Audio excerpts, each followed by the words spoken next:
Amazing Fantasy. You see me holding it delicately. The 12-cent price tag is not quite right on this one now. The value of this comic is $450, and that's in crummy condition, right, Roy? It's not mint. This is not mint, though, right? So if I had one of these things that was like, what, fresh off the presses, so to speak, and hermetically sealed, it would be worth how much now? About $900. $900. Roy Bonario, the proprietor of Roy's Memory Shop, who just finished your 10th anniversary sale, which I'd have known about. I heard I missed out on some real goodies. What is really high now? Because obviously this is not the highest comic around. I feel like using it, is that a proper term, comic? I feel like something this expensive should be called something else. No, they're still called comics. That's right.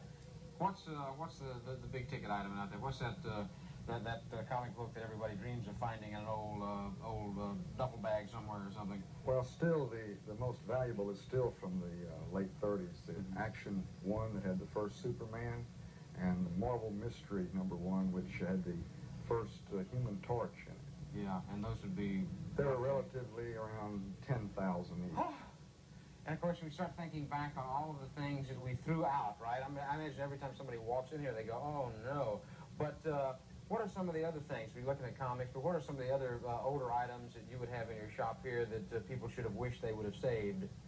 Well, there's movie posters, but most people didn't have an opportunity to buy those. If someone, say in the 30s, had gone to the theater and asked the manager if they could have Tom Mix right there or something. Yeah. Those are very valuable and rare today. Like Going with the Wind, that brings the original poster. That would probably bring about 2,000. Tell me, how did Roy's Memory Shop get started? Were you always a pack rat and decided to clean out your closet one day and say, well, maybe I can make a business out of this, or what? Well, I never thought about making it a business until 1969 when I was out of work. Oh, okay. And so I'd been doing it as a hobby most of the time. So I decided that I would like to try it because it would be fun if I could try to make a living out of it. And first year or two was pretty hard. I convinced a few people to become my partners. And it caught on after a couple of years, and you can see where we are now.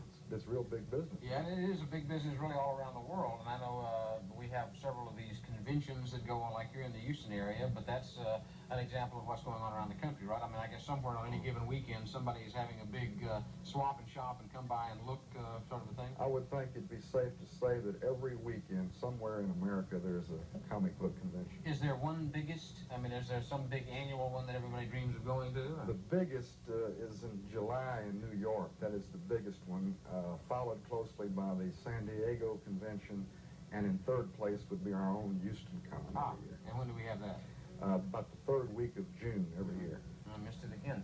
Let me see, other things that are collectible, of course, you can get your hands on it. It's like film clips or film strips, anything like that. What about videotapes? I mean, would somebody right now be wise sitting at home with their videotape machine copying shows to hold back, or have we gotten too sophisticated for that? No, I believe that I don't think that would work because its accessibility is too good. Everyone can just about do that.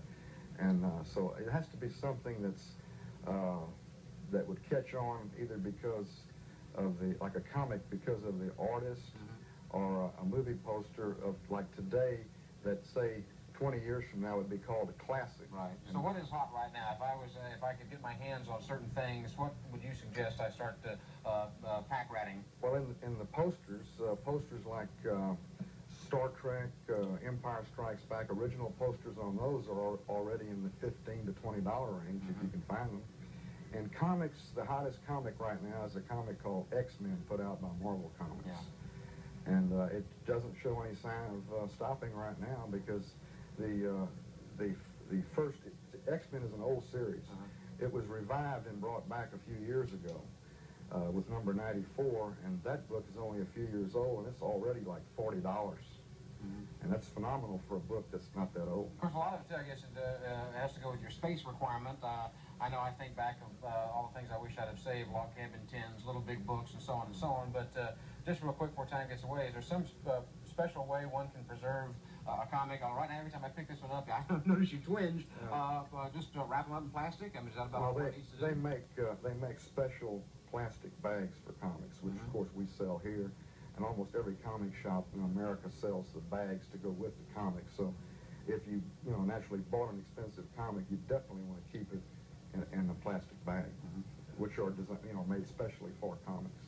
So in closing, all we can say is get out there and if you like it right now, then maybe somebody else will like it more later. So wrap it up and just stick it away and come see Roy for his 20th anniversary, right? That's right. Maybe make a trade.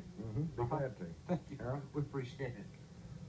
And we'll be back right after this.